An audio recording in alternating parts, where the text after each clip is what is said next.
Come on, go. Why is it taking?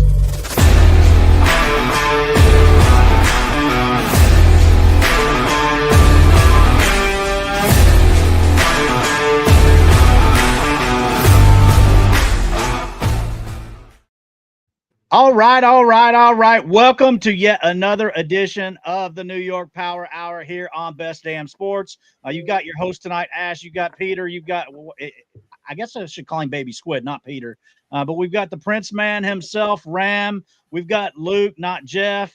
So we've got a full house tonight, and there's a lot to talk about. As you know, the Giants just fired Brian Daboll this week.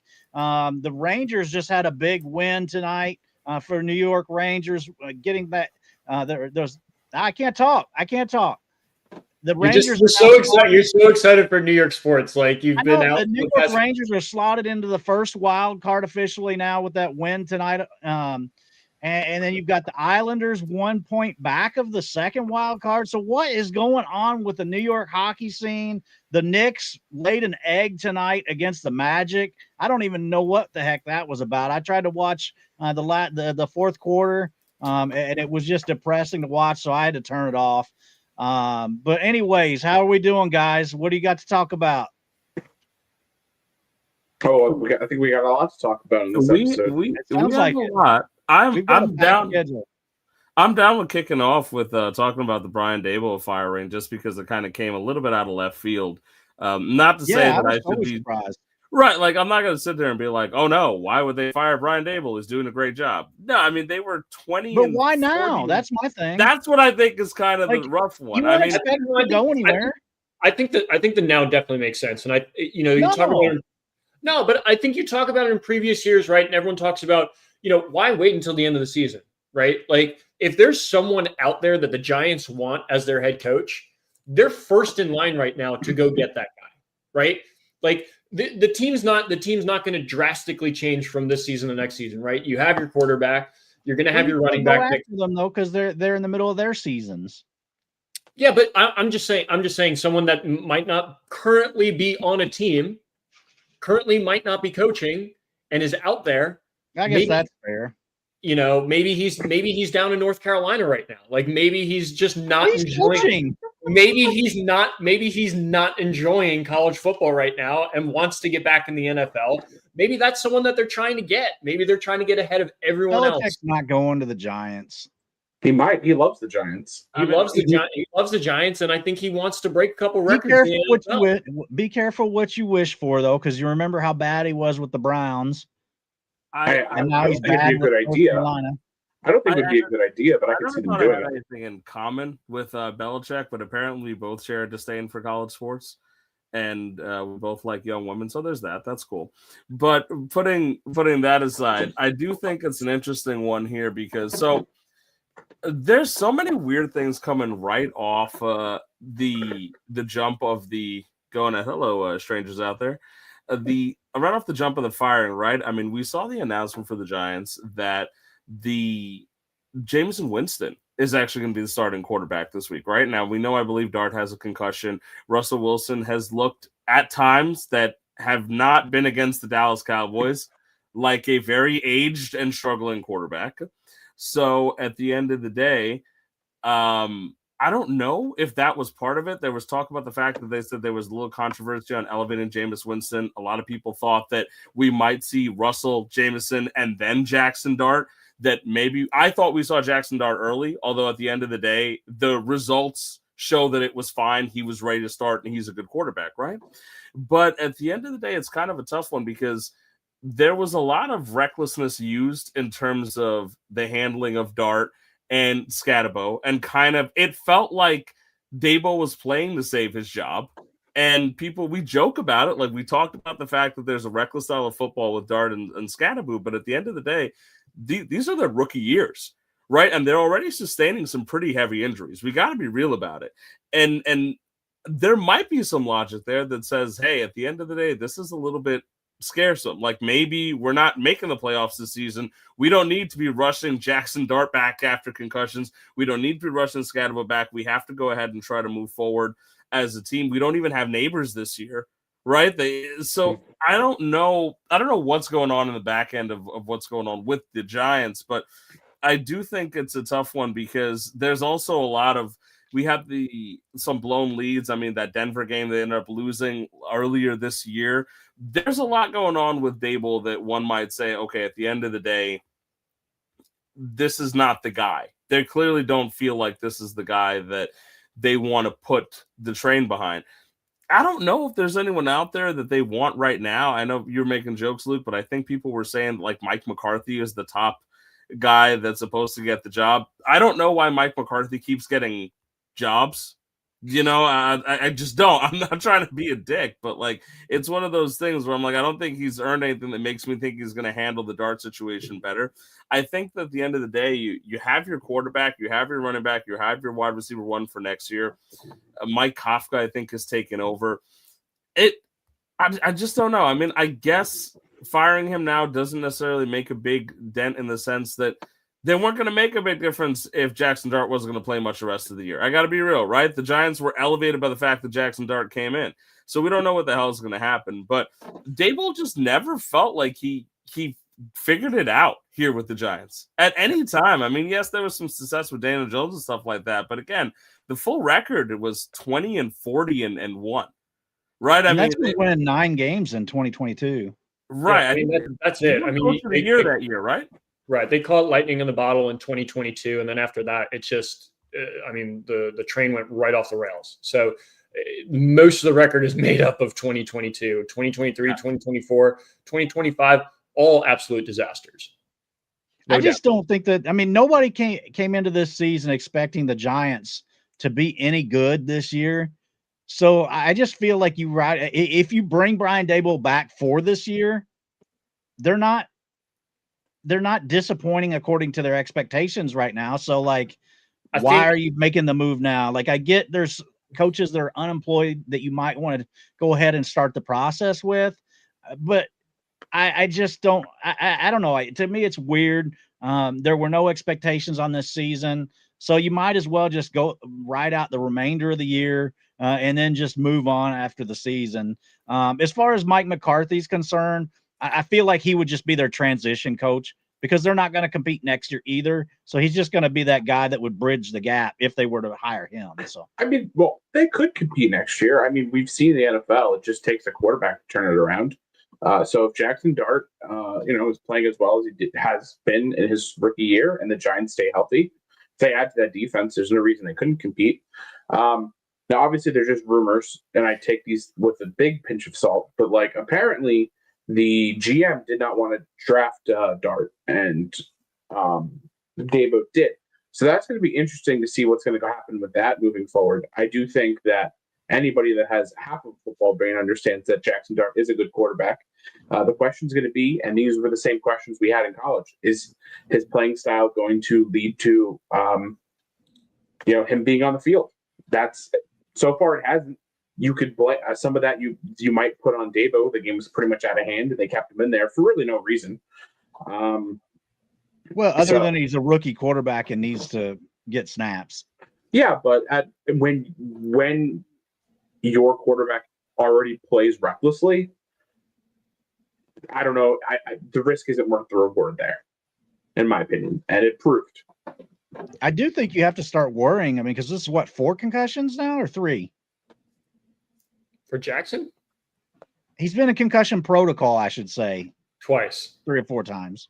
I want to say twice. I think it's what I will also say though is that although it became kind of the subject of a meme, that whole Daboll running into the tent thing and like yelling at the team doctors actually prompted an investigation because they're very big on like, at least to the public eye, trying to say like, hey, at the end of the day, you don't want to interfere with the concussion protocol. Right. And so it was kind of funny where it was like Daboll's like running in to see if everything's okay. And they're like, you need to get the fuck out.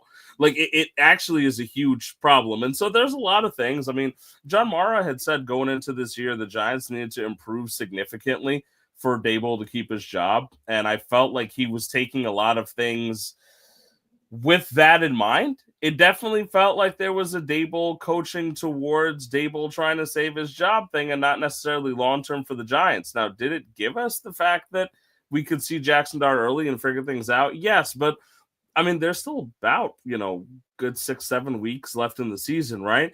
If Dart, the way that he plays, considering the fact that he's a bit of a high impact, high octane player, if he's to sustain another concussion or he's to get into concussion protocol for like the third time this season, right?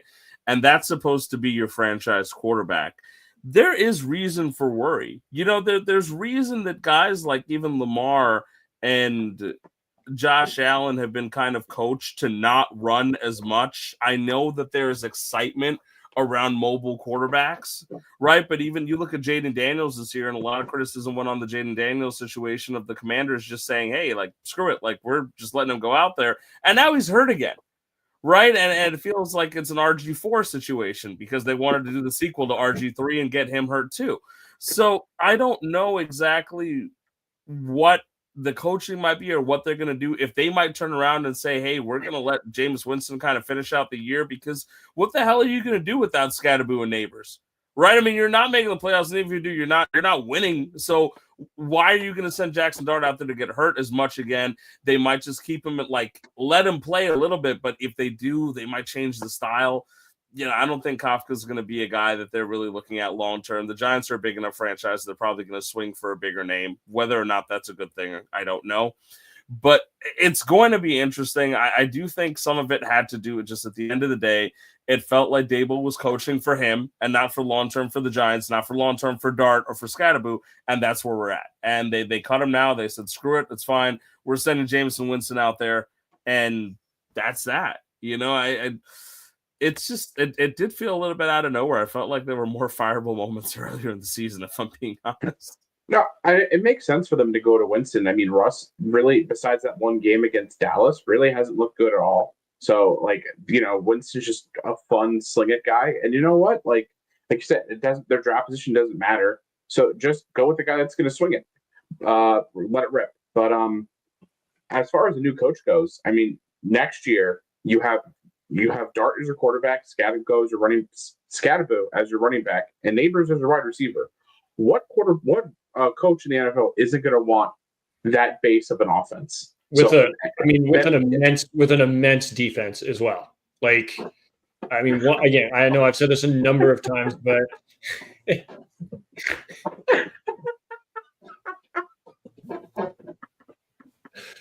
when was your birthday? My birthday was yesterday. I'm puzzled. I didn't know this. Happy birthday! Thank you. My birthday was. Come on, it's on my tagline. Like, it's there. Oh, I missed. I don't even pay attention to those all the time. So. Oh, that's guys. Take note of that. That he doesn't. That he doesn't. I know he doesn't because of the things I put on there. Yes, my birthday was yesterday. We'll just do that. Happy birthday, Ram. Happy birthday, buddy. Wow, way to take all the creativity away from us. Yes, I don't even know who that is, which is why I'm actually even further amused. That's where my face. I was looking at notes on the Giants stuff, and I heard you guys laughing. I'm like, "What happened?" And I pop over, and I'm like, "Jesus Christ!" Man. You have a secret admirer, Ram. It's all the ladies. All the ladies love Ram. Why wouldn't they? Come on now. All the ladies love Ram. Look at that. Look at that handsome guy. Look at that jawline. None of this. You do want to speak on the jawline. I can say that much.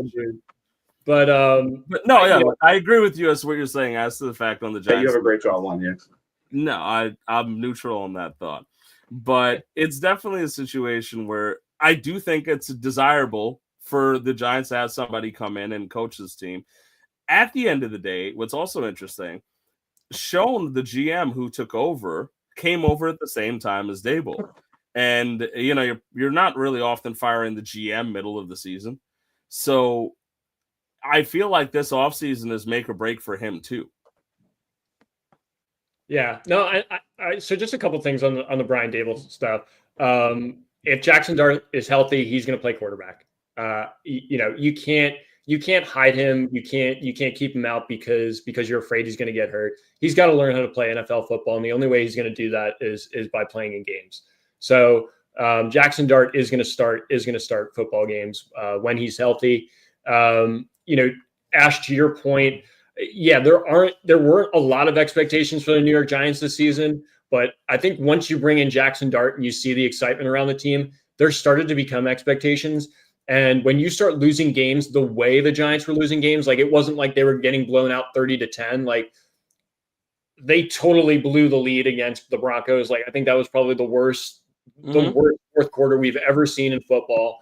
They blew the lead against Chicago. They lost against the Saints, which, sorry, Ram, but the Saints are a team that the Giants should have lost against the Saints. No, it's correct. They shouldn't have lost. Yeah.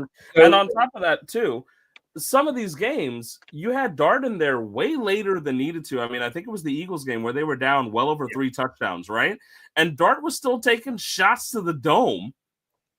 And this was not a winnable game. It was like a minute left in the third, and they were down 3 touchdowns. And I forgot what game it was, but Dart's still in there taking shots to the dome. That's not good. So, I mean, there is enough that I can understand that they're like, look, we're fine. We're not doing this with Daboll. I do think that it'll be interesting going forward. I'm going to agree with the both of you, though, Peter and Luke, in the sense that there are going to be expectations now because we've seen what this team can do in limited form. And so in another offseason, knowing a little bit of what you have in Dart and Scatterboo and knowing that Neighbors is a top wide receiver in this league, and the fact that, if we're being honest, the NFC East is by no means a guaranteed division. I mean, the Eagles have a lot of talent, but their play calling is in the garbage bin. Yeah. So they're struggling. AJ Brown went on a Madden stream and said, hey, if you have me in fantasy, trade me. And then went on to play, and this is hilarious, he went on to play the game in Madden and targeted himself 10 times and targeted Devonta Smith once. The other target was to Jahan Dotson. So I thought it was great. It's like, yeah, he just played Madden, dominated, targeting himself. I'm like, this feels fair. Wide receivers have amazing egos. But he said, yeah, if you have me in fantasy, trade me, that I'm not worth the have. So the Eagles are doing their thing. Jaden Daniels, who I think is outstanding, is constantly going to be in the storm of injury, and the Commanders don't look like they know what they're doing, right? And so it's the NFC East, right? Like no one has won back-to-back division in, I don't know, I couldn't even remember, but I think the Eagles have the opportunity to do it this year. But yeah, I mean, you're absolutely right. It's total pandemonium in the NFC East. Anyone can rise to the top any season. And like I said, I think this was the right move for the Giants. I think this was the right move. Get ahead on the coaching carousel. Start scouting out who you guys want. I have to imagine a couple of names. Probably Cliff Kingsbury's probably going to be in the mix. I'd probably hear Brian Flores out of Minnesota. I'll throw one more name out there, and this one's going to kind of be crazy, but I mean, what if they pulled Lane Kiffin from Ole Miss? Like, he's coached in the NFL. He's coached in the NFL before. He's coached Jaxson Dart. He's had so much success in Oxford. I mean, what if they pulled him up to New York? How much did how much NIT money did Ole Miss give you to wear the shirt and say that on the stream? I don't think they would want me to say that. Like, Ole Miss loves Lane Kiffin, and they don't want giving him any ideas of leaving. They just ponied more money up for him too. Yeah. I don't think Lane's leaving. But, no, I don't think he's leaving either. But I'm sure you're going to hear that, a bunch of talking heads about, oh, maybe Lane Kiffin leaves Ole Miss and goes to the Giants to coach. Yeah, some guys are even throwing out names like Bill Belichick and stuff like that. It doesn't mean they're relevant. It doesn't mean that those names make sense for the Giants. Yeah, let's get Chucky back out there. I'm not a. If we're going the college coach route, what about like a Lincoln Riley? I don't think Lincoln Riley leaves USC. I think he's getting paid way too much money to be at USC. Hey, if we're talking about college coaches with NFL experience, let's just throw Greg Schiano's name in the mix. Why not? Don't do that. And the crowd really goes mild. I can no longer contribute to the conversation because we're beyond like the 3 college coaches that I know. So we're kind of boned here. That's so okay. I can just move on. I can move on to the Jets if anything because they won. Jets, did you guys see they won? They won another game. They can't even get the number 1 pick right. Come on. Listen. If there's any organization that's more incompetent than the Jets, and believe me, that's really, really hard bar to clear because the Jets might be one of the most, if not the most incompetent organization in all of professional major sports. The Cleveland Browns will always come in. If you're worried about your team, the Cleveland Browns will come in and tell you, don't worry. we're bigger fuck ups than you. We have no idea what we're doing. And I hate it because I saw that game on the schedule and I'm like, man, if the Jets could find a way to just they're going to snatch victory from the jaws of defeat against anybody, it's going to be against the Browns. And it was against the Browns. And it was the most hilarious win. Like, there's 2 returns. Fields again threw for 50 yards. I'm gonna bring that up in a moment just to show people the stat line, because it might have been one of the worst stat lines that I've seen in a winning football performance. Mm-hmm. But listen, I know last week I was all, I didn't like that the Jets won, draft position, burr. At this point, you've won 2 games. You've already fucked it up. I'm full on the bandwagon. Let's go. 10-7, baby. We're winning out the rest of the year. We're gonna stomp the Patriots on Thursday. Fucking hate those bastards. But the biggest story of all, and I think honestly the Jets did a service to America. The New York Football Jets are now 2-0 against the state of Ohio. So that's we're just really doing the Lord's work out there for everybody. I mean, if you looked at this, and you told me that the team on the right was the team that won, right? It's kind of it's one of those things where Justin Fields was 6 for 11 with 54 passing yards, a touchdown and interception. Leading rusher Breece Hall, 21 carries for 83 yards. Leading receiver Breece Hall, 1 reception for 42 yards and a touchdown. Obviously the humor in the fact is that you might sit there and do some math if you dare venture, and you think, wait, if Justin Fields had 54 passing yards and Breece Hall had 1 catch for 42 yards, what does that mean for the rest of the game? And you'd be right. That means outside of that throw, 12 passing yards, folks. 12 passing yards in a winning quarterback performance for the New York Jets. I'm so glad you guys told me off season how this was going to be exciting football to watch, and he's going to be fun. I'm so excited you guys did that to me. He was exciting.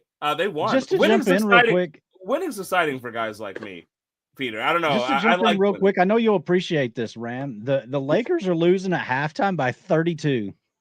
That's pretty sick. They deserve that. That's what they get. They've had it too good for too long. No, but I will talk about the Knicks later too. But all jokes aside, man, Dylan Gabriel's not the future either. I mean, maybe you should Shedeur Sanders and maybe another quarterback they're going to take and get another draft. Sure, I don't know, but this was kind of a ridiculous game. I mean, they put out a pretty solid effort. I will say to this notion, I mean, what I'm overlooking here almost intentionally is the Jets have, not only in this game and statistically, they've built a really strong special teams unit.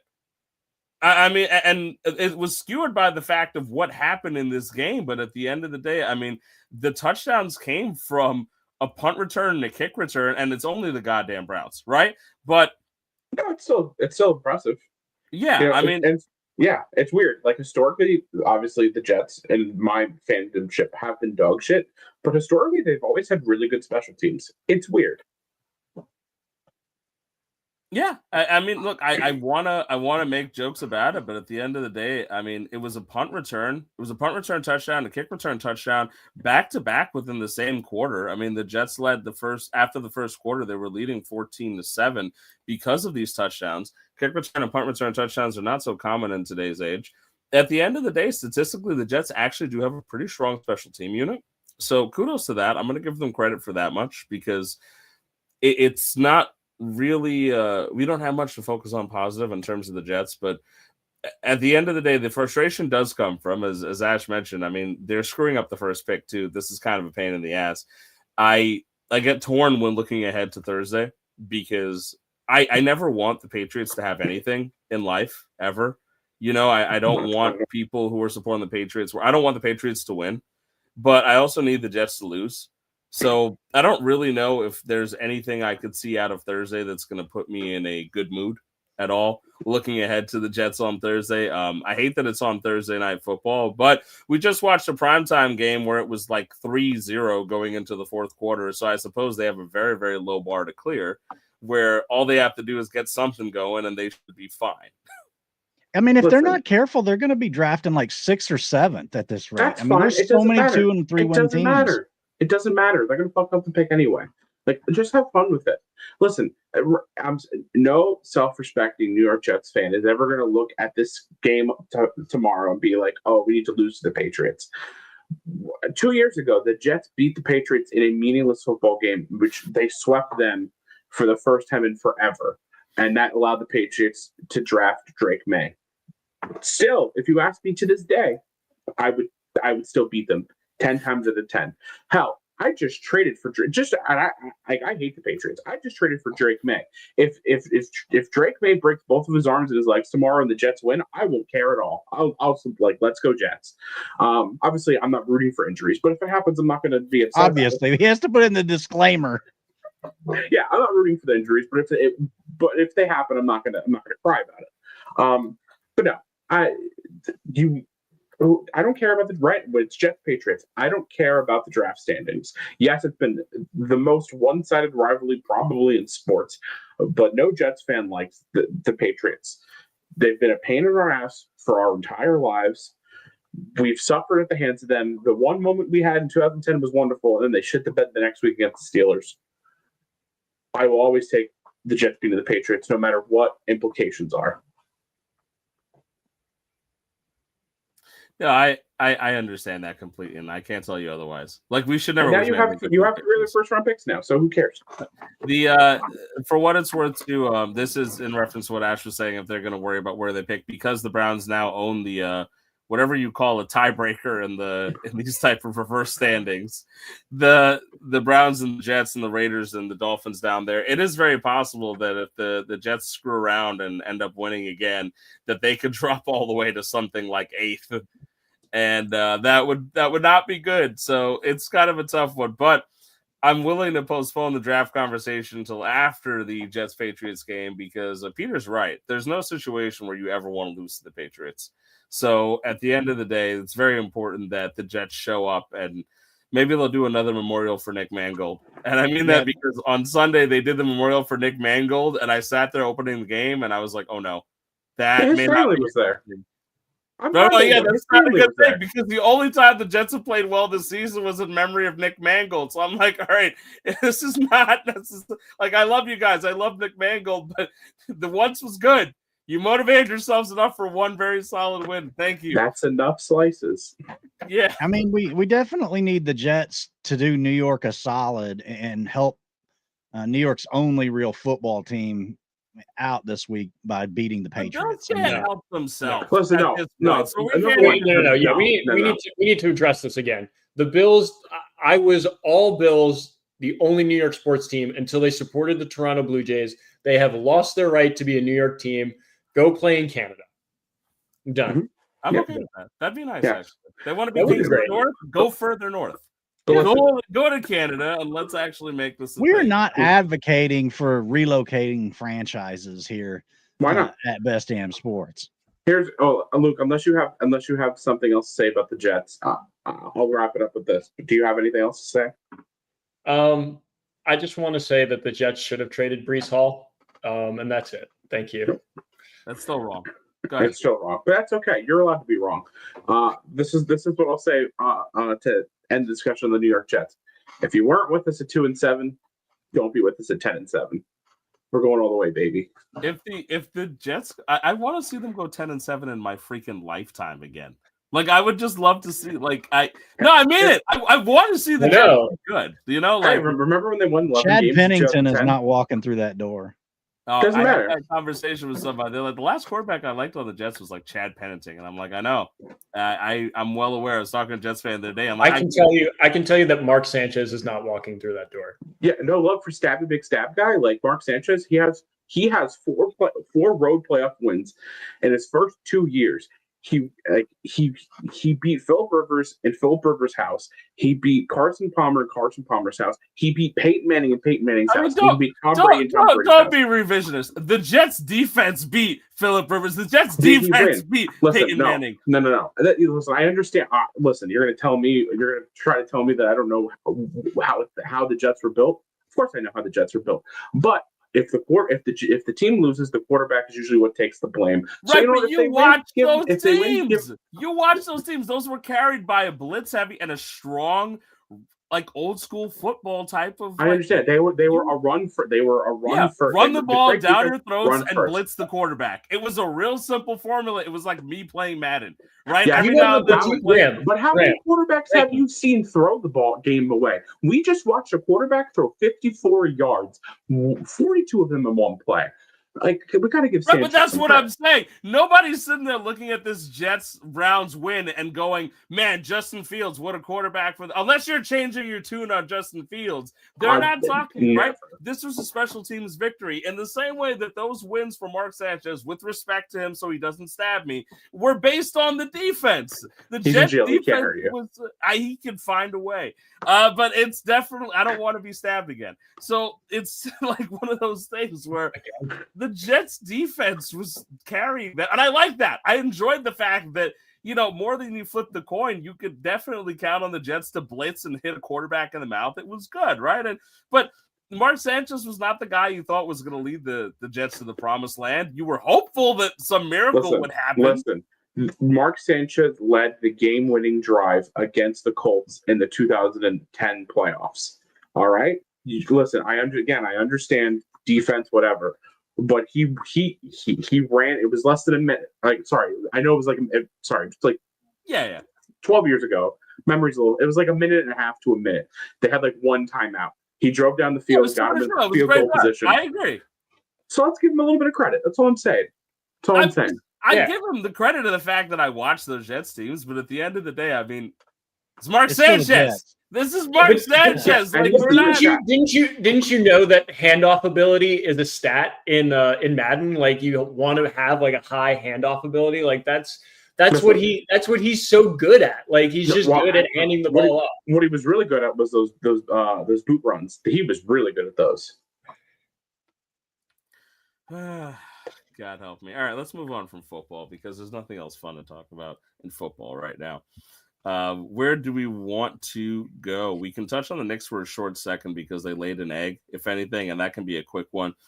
I talked about the fact that I think the Knicks will be fine when everyone is able to contribute. And today was a lot more reminiscent of the Knicks of old, as in like last year, where I saw you message something along the lines, Peter, about the fact that it felt like it was like the Tibbs Knicks because it was pretty much just Brunson showed up. When the Knicks win, they're going to be able to put out an effort that is a lot more well-rounded, and it means everybody scores. Bridges, Jordan Clarkson, Towns, and Anunoby, everyone is contributing. They're not meant to be carried by stars in the sense of Brunson leading the way with like 35 points or something like that anymore. It was just kind of an ass performance because of the fact that otherwise they were 5-0 at home. This is the first home loss. I'm not particularly concerned. I mean, they're 7-4 right now. They look fine. I don't have the stat in front of me, but offensive ratings came out so far for the first 10 games or so through the season. And on the East, the Knicks were actually the best in net rating in the East, which is a great thing to see. On the West, we saw Oklahoma City and the Denver Nuggets, to no surprise of anybody. But I'm still not going to be really talking about stuff until we're, first off, once we're past this stupid NBA Cup bullshit. And then we're a couple months. Is there a worse idea in sports than the NBA Cup? Yeah, there's Ghost Runner. There's a lot of pretty bad ideas, yeah. But the Ghost Runner. It's probably the Ghost Runner. Ghost Runner. Yeah, because why do we not have the automatic runner in the playoffs? They need to institute that. I don't know what an automatic runner is. I definitely wouldn't put a Ghost Runner in during the playoffs. Yeah, you definitely should because everyone knows that. Everybody knows that extra inning game in the World Series would have been made so much better if you threw a guy at second base and we wouldn't have had that drama. If we wouldn't have had another 9-inning game, that would have been awful. Yeah, there we go. Yeah, so you guys get it now. I'm advocating for actual ghost runners. Like, I think you should just kill the player and then send the ghost of them out there at second base, and then I'd be okay with that. That'd be fine. I think they should just end the game in a tie. I think they should just say, end the game in ties and playoff game in the World Series too. I think both they should teams win the World Series. They should just cut the trophy in half and just say, "Here you go, Toronto. Here you go, Los Angeles. Good job, guys. I mean, Rob did say, you know what? Just sit the season out. Just no more games. Just give everybody a trophy and hey, look, you're gonna get your wish. You're gonna get your wish after this year. We're gonna sit the season out. It seems like we might have that lockout coming. Yeah. But yeah, putting past the NBA Cup and all that, I think when we get to around like mid-season, when the Knicks have had about like 35 to 40 games is when I'm going to be a lot more critical in the sense of, look, Princeton offense, I keep saying it, it's going to be a little hard to adapt. So far, they've been doing good. Today was just a stinker. And it happens. That's why, for the most part, nobody's going 82-0. So it is what it is over there. But again, the Knicks overall, I think, are still looking really strong. Their next game is on the 14th, which I believe is Friday, against the Heat. And it will be on Amazon Prime Video because nobody has a normal way to watch the fucking sports anymore. You have to have 19 streaming services apps, to watch. That's a whole rant that I want to go on another day when we're not on the New York thing. But I'm like, I am so annoyed at the fact that like I have to miss regular season games because I'm like, oh, the Knicks are playing on Friday night. If I don't have Prime Video, I can't watch the Knicks at home at Friday because I don't have Amazon Prime's video service, which is stupid. You know, like I had no better time to sail the high seas. But go ahead. You know, with the Knicks, like I mentioned that we were talking before the show. You know, it did seem like the Tibbs Knicks, but honestly, yeah, I'm not that concerned about it. It's one bad loss. Maybe some of the Rangers stink at home, rubbed up on them. What I'm more concerned about, if anything, was the game before against the Timberwolves, where they had a very big lead, and the second unit kind of gave the game away, and they had to bring the starters back out there to close it out. So out of those two things, I'm a little bit more concerned about the lack of the killer instinct from the second unit. I think they're still figuring out what their actual second unit is, to be clear. And I feel like they'll be fine in the East. They're going to take some time in almost an arrogant way to figure things out. If you take a look at some of the East, I'm just going to pull it up while we're talking. I do consider the Cleveland Cavaliers a threat. Some people have said, oh, the Pistons have started off really hot. I want to point out to anyone who understands efficiency that the other night the Pistons had Cade Cunningham score 46 points on 45 shots.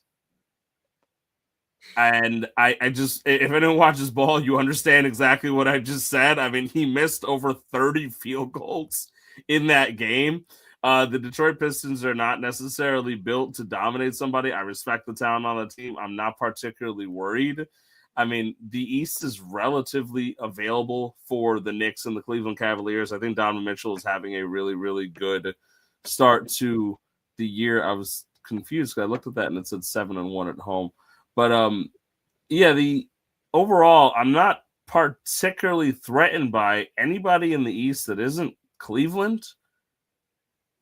And that actually might be it, if I'm being sincere. I mean, Milwaukee's a great team because of the fact that they have Giannis, but at the end of the day, I'm looking up and down this lineup, and I'm not really scared if we go another 20, 30 games. I mean, I do not expect the Detroit Pistons to hold an 83% win percentage, over a larger sample size.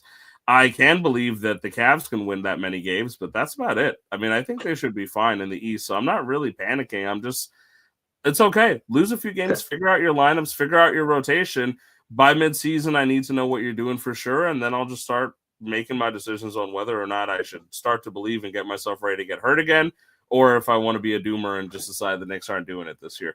But yeah, shout out to the Boston Celtics, the Indiana Pacers, who both having losing records. You love to see it. Keep up the good work, guys. I actually very much are enjoying the fact the Pacers are 1-10, and the Brooklyn Nets, which are apparently a basketball team, are also 1-10. So I don't think we've spoken about the Nets one time on this show. And that will be the last time we do. Moving on. Yeah, I mean, the fact that I mentioned them tonight gives them as many mentions as they have wins in the last few months. So I think that's great. We can figure that one out. We can balance it out. If they found another way to win a game at some point, a couple podcasts in, we'll mention the Nets again. And maybe at that point, we're going to mention the Liberty before we mention the Nets. I would love to mention the Liberty before the Nets because I want to respect success. And the Nets are a horribly run franchise. So the fact that 1-10, I'm looking at the stats are a little closer, and I'm like, they might have one of the worst points per game in the league. And the Pacers are actually worse, which is even funnier to make that point. But there you go. It's good. We like to see these things happen.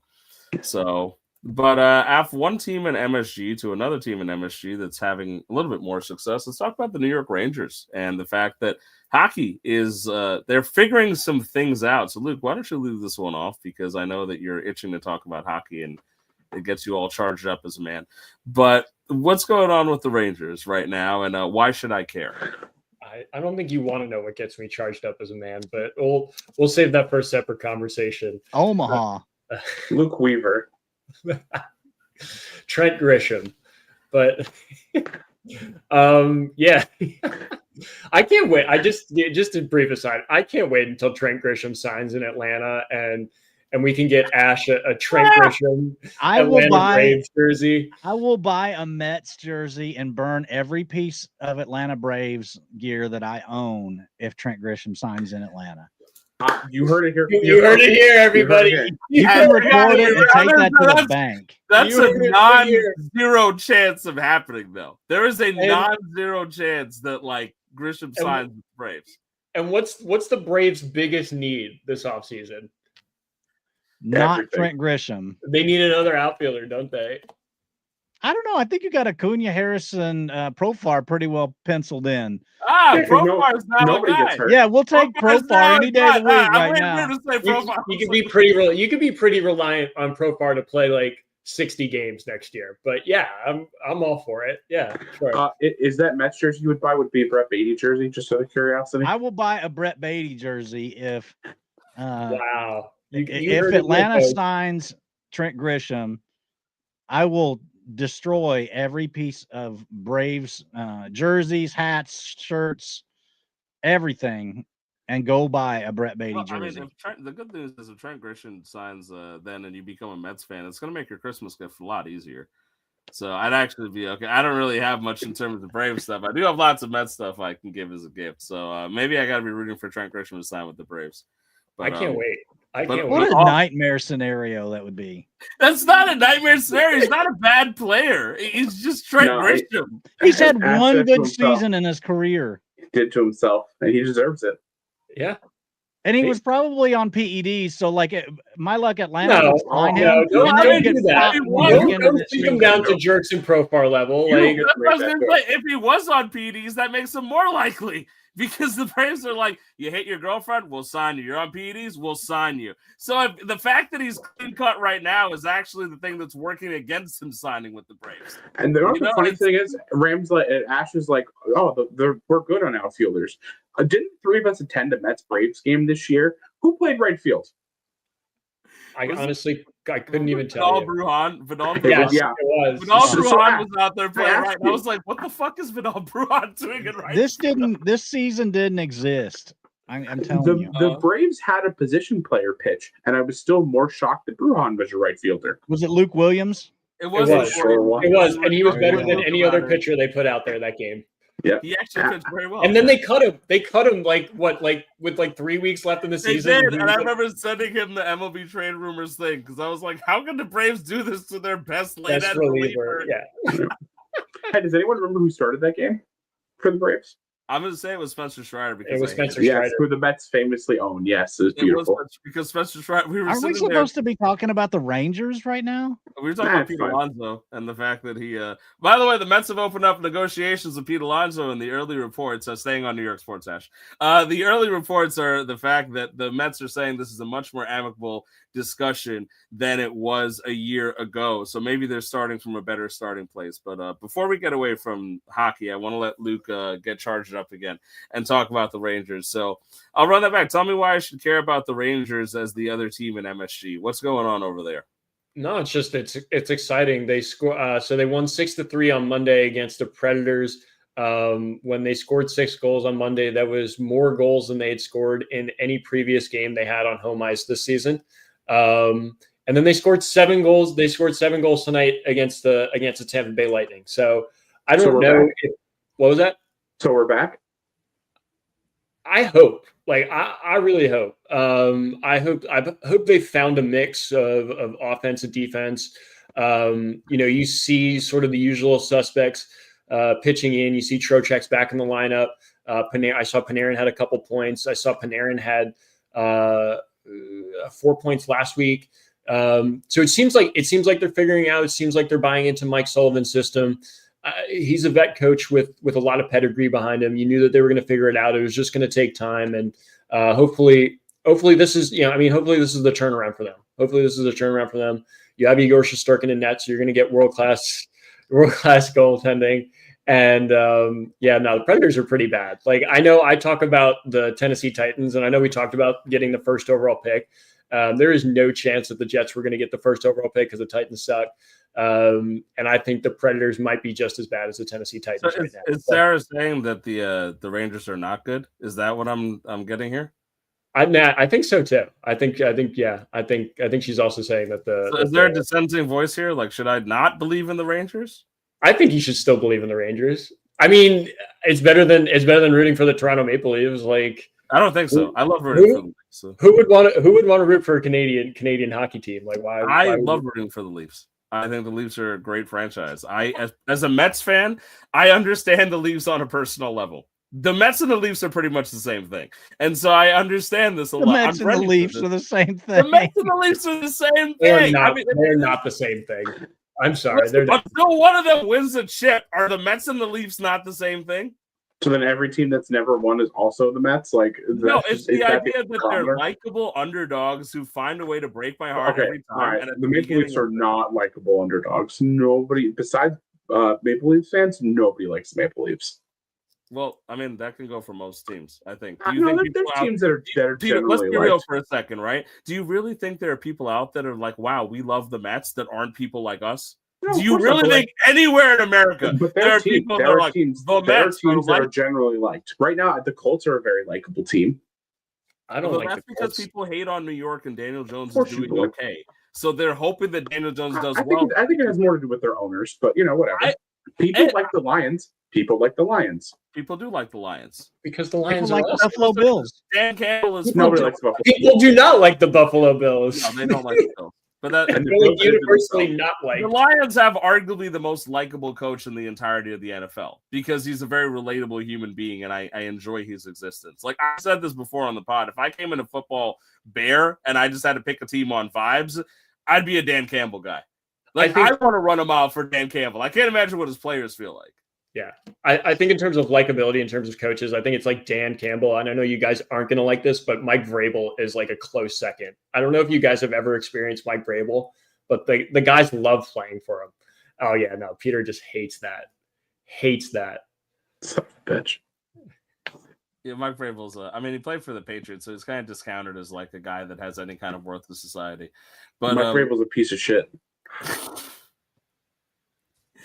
God help me. But so, and I know you guys don't really do much in terms of the Islanders, right? But Ash was mentioning they're a point out of the wild card. The Islanders are the Nets. Moving on. Well, and you also have the Devils with one of the best records in the Devils don't exist. NHL right now. So the Devils are lower than the Nets. Three New York area teams are actually playing pretty well right now. The only comment I'll make about that, I know this is going to be a knock against the Rangers right now. It's early in the season. I think the Rangers have actually played the most games in the NHL right now at 18. So they have games in hand. The other thing too is, they were at the bottom of the table at the start of last week, and now they're in a playoff spot. So that's good. It's good to see. So hopefully that becomes sustainable for them. But like I said, they've have too many games in hand to everybody else right now. So we'll see if everybody catches up. But if this is the turnaround they need, then great. And they just need to see that they're on the table to figure out that they're a good team, because they are a good team. But so now here is my question to you from a hater's perspective out of amusement. Do the Rangers finish ahead of the Devils this season? Like I said, I think I said this either last podcast or two podcasts ago. The Devils go with Jack Hughes, right? And if Jack Hughes is healthy and he can play 80, 82 games, great. They'll be fine, and they probably will finish either first or second in the Metro. But if Jack Hughes can't stay healthy, which has been the issues over the last couple of years, then no. Goaltending.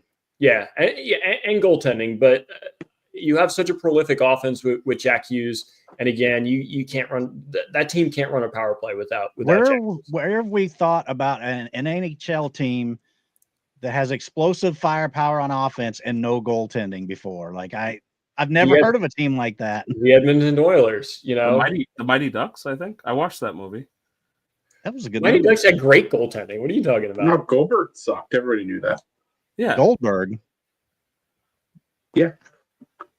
Their goalie in like the original movie, Goldberg. What are we doing? What was his name? Goldberg. Like Bill Goldberg. Yeah, I know what you mean. Yeah, I know more. Bill Goldberg did suck, and I'm glad that Oscar beat his streak. But in talking about power plays and talking about Pete Alonso, I want to swing back over to baseball because I do want to spend our remaining time discussing baseball just because I like to.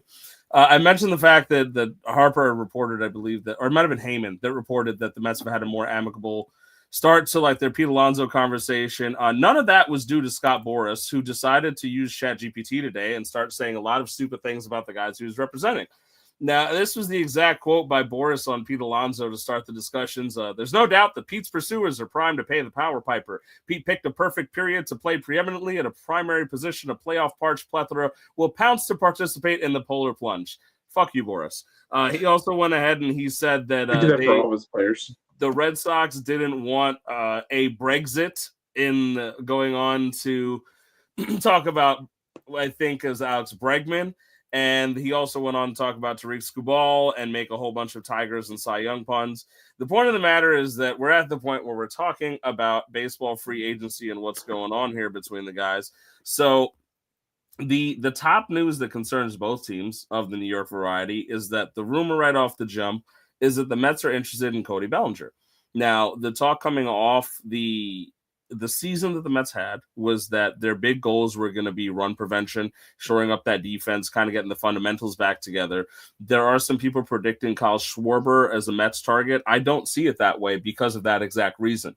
I think that they're going to look after trying to get Pete Alonso back, and they're not going to look for a guy like Schwarber because they've got DHs. They've got guys that can hit the ball to some extent that they consider DHs. Bellinger makes sense as a target because of his defensive versatility. But I don't know, Peter. I can't necessarily wrap my hand around it where I'm sitting there saying, oh, yeah, Cody Bellinger, go get our guy. How do you feel?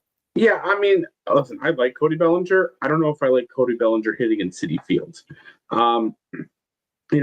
Defensively, he's a solid guy. He's versatile.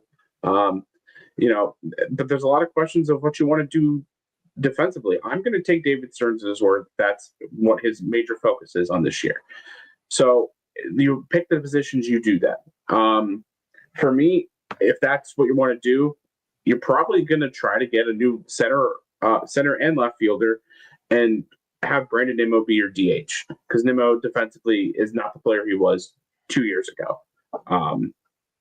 He has no arm. His foot has been an issue for the better part of 2 years now. He can't really hack it there.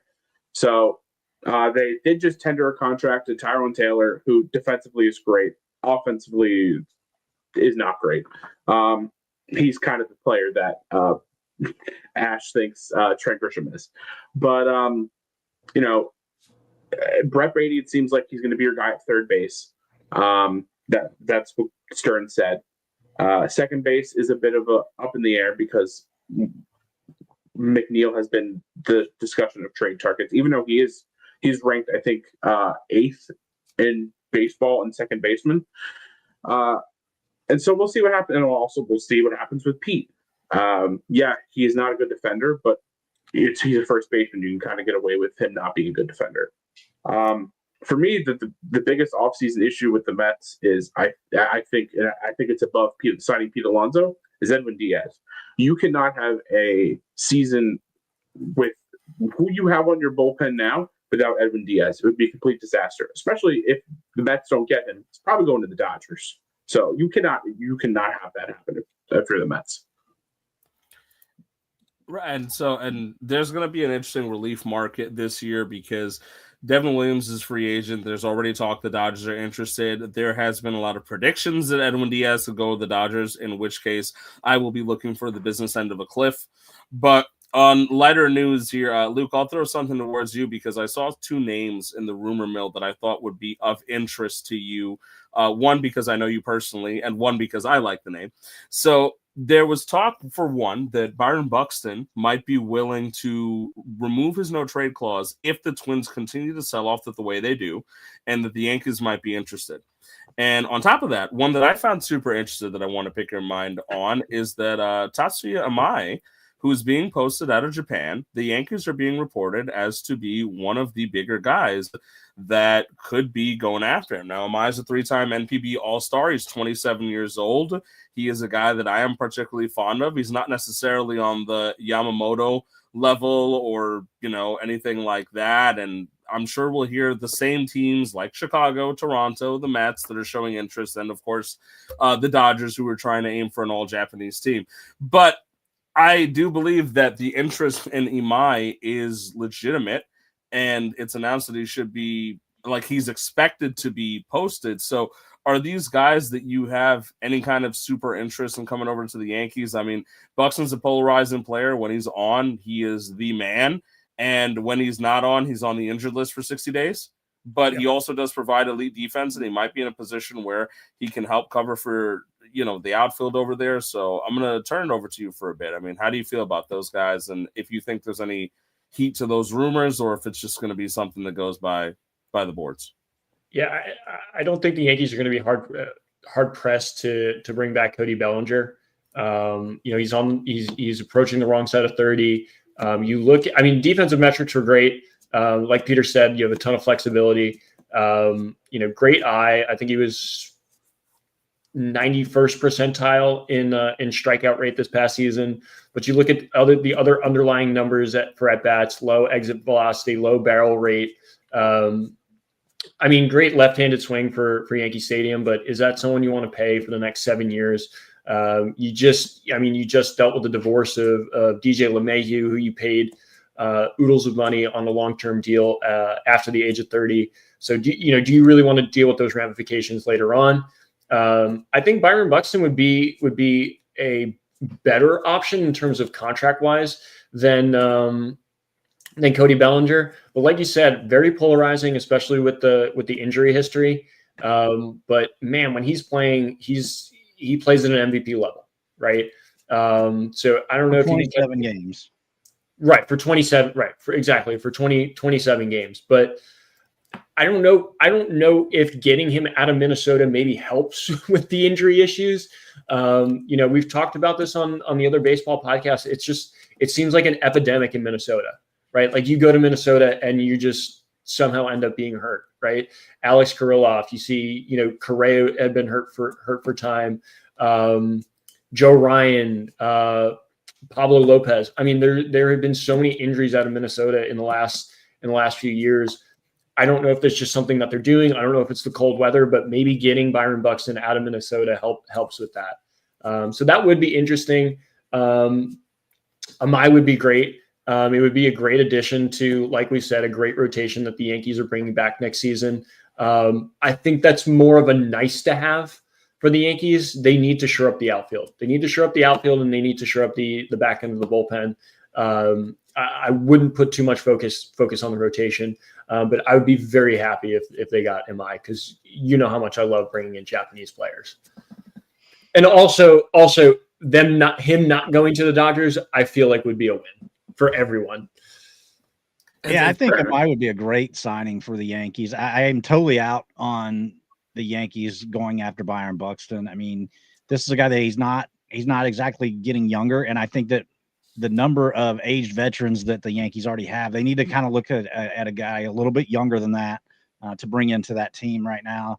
And the one that I'm looking at, the Athletic put their list of most likely destinations for Kyle Tucker this offseason, and the Yankees were number 2 behind only the Dodgers.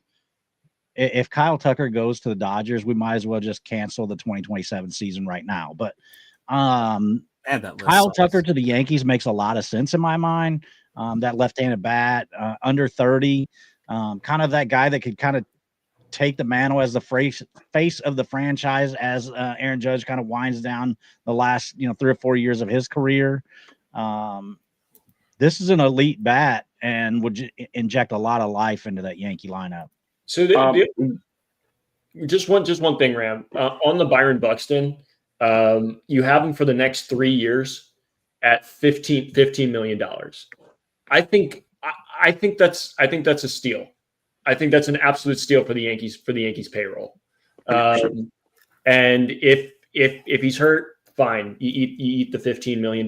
You know the risk that you're taking, but you're not going to get that level of an outfielder for $15 million on the market.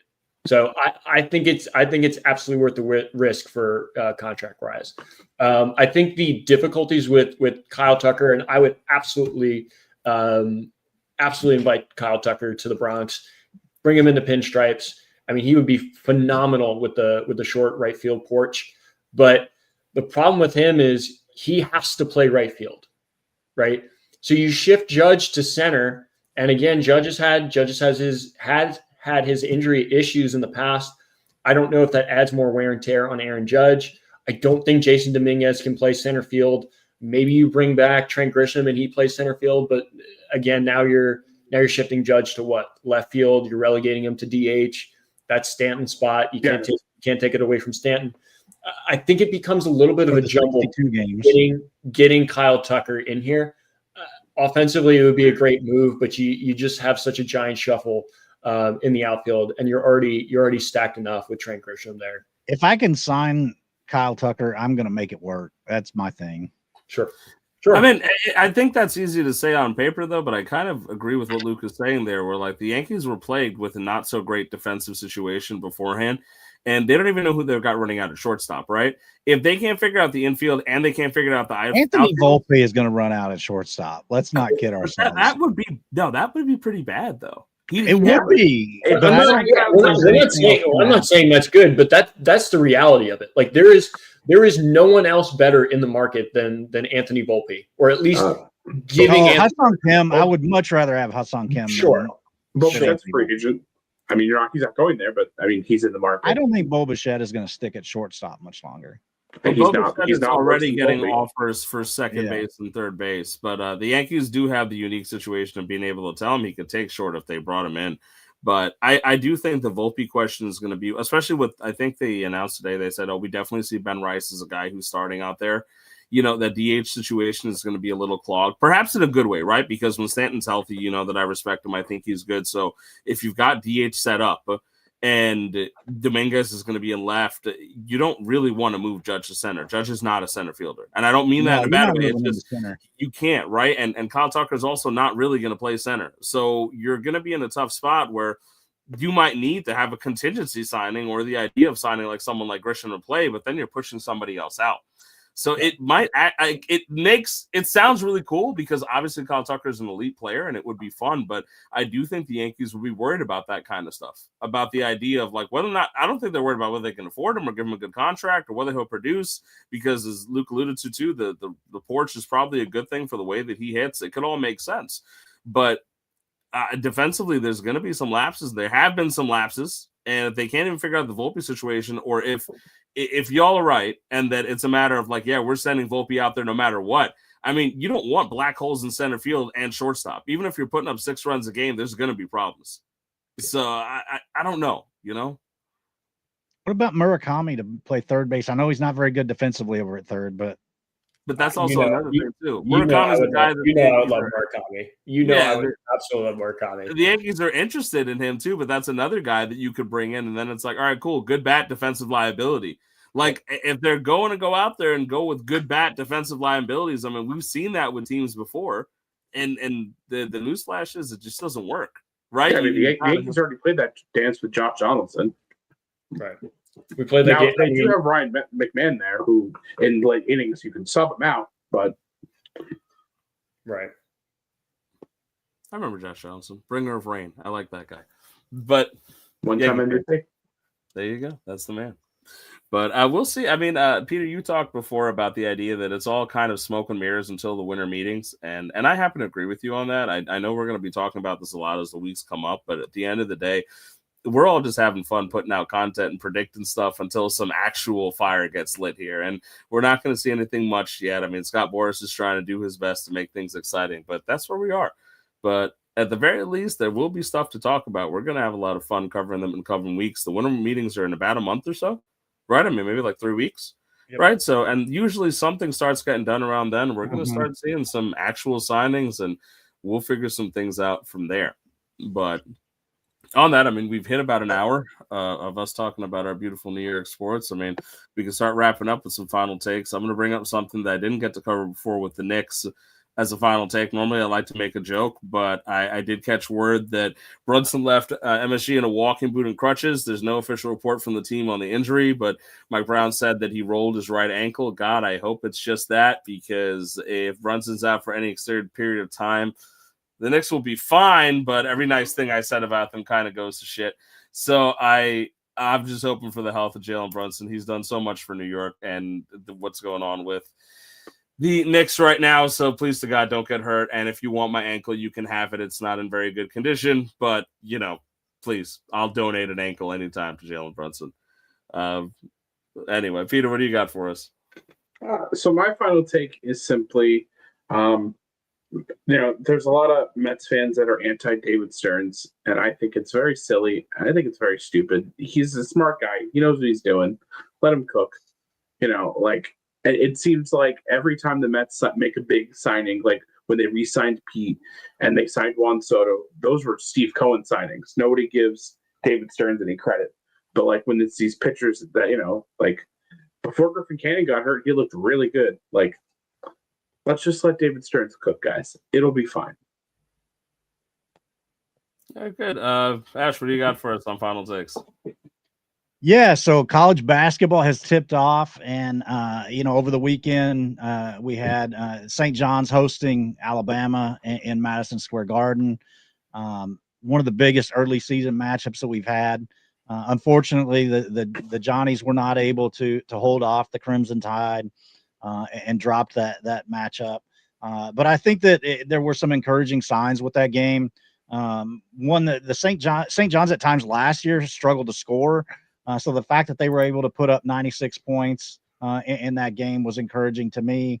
And we know that a Rick Pitino team is going to play good defense by the end of the year. So as long as that offense can continue to hum, I mean, Zuby looked great out there for St. John's, Bryce Hopkins, Osiah Sellers. I really liked what they had going on offensively against Alabama, one of the best teams in the country. So I think that when all is said and done, you're going to have one of the St. John's sitting as one of those top 10 teams in the country and competitive at the very top of the Big East. So despite the loss, I think there was some encouraging signs, and I can't wait. We've got about 2 weeks to go until they play their next tough test, and that's in a game against Iowa State on the 24th, I believe, so 12 days from today. So that'll be a great one to look forward to, and I can't wait to see St. John's in their next game against Iowa State because that should be a good test as well, and seeing how the season plays out. Speaking of Rick Pitino, I got to rep my alma mater. So Rick's former stop, my Cardinals, took out the Kentucky Wildcats last night. So we've always got to celebrate those wins. So college basketball is here and in force, guys. There you go. Let's go, Johnny's. Luke, send us home. A couple shout outs just on the NCAA basketball. Shout out to the Seton Hall Pirates, who are 3-0 right now. Big wins against, wait for it, Fairfield, Wagner, and St. Peter's. Just huge wins. Great non-conference schedule this year, and we're just rolling. We're off to a great start, 3-0. Just great job by the Pirates there. Second State on the 24th. That'll actually be that'll be a good one. That'll be a good one. That one's out now. As NC State looking good, I think. So that'll be a good one. Shout out to Ole Miss, number 7 in the country in college football right now, locking in on a playoff spot right now. What's college football? Is Ryan Hart still out there playing quarterback? I mean, no, it's Trinidad Chambliss playing quarterback for Ole Miss. And he's lighting it up right now. So Ole Miss is looking great. It's making me happy. And last but not least, I know we said this earlier, but I do want to give a shout out to Ram. Happy birthday, buddy. Ram, you're a beautiful man. I hope you had a great birthday. I hope you had a great time at the karaoke bar, and happy birthday, man. Thank you. I appreciate you guys. I appreciate the opportunity to be able to join you all weekly and have a little fun and blow off some steam. It's something I look forward to on a regular basis, and I hope you all never forget that. And on that note, too, to everyone who's out there listening, I appreciate you for tuning in. Even the bots that took their time to stop by today and comment, I appreciate you. I know you don't have feelings, but thank you for stopping in. Yeah. As always, thebestdamnsports.com. You can find your way to subscribe to us there. It'll lead you to our YouTube. We have a Twitter. We find us there. We're more than happy to take any kind of suggestions for content that you want to see. And always happy to have your commentary and your viewership. Thank you so much for taking some time with us. We hope you have a good rest of the night. We will see you yet again next week where we do this one more time. Thank you and have a good night.